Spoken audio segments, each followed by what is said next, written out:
The first signal that I would like to tell you about is when the Bollinger Bands indicator, when the Bollinger Bands are actually expanding. This is called Bollinger Band expansion. You know, when the bands are narrow and suddenly they like gain distance from each other, this is when the bands are expanded. And this signalizes loud market and high volatility. The second signal are the band contractions. When the two bands are close to each other, the bands are tight.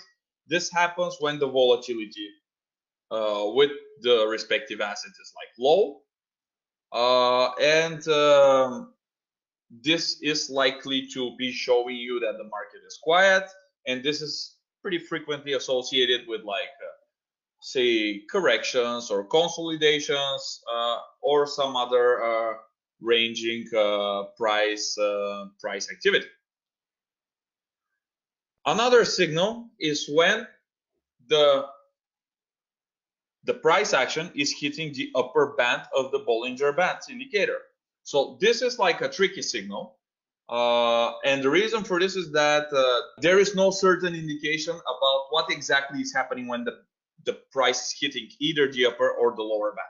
So what I can tell you is that you should like carefully observe like the price's behavior and the Bollinger Band indicator, because sometimes when the price is hitting a band, if he's going like strongly above that band, this might mean that the price is like extremely volatile and it is like increasing sharply.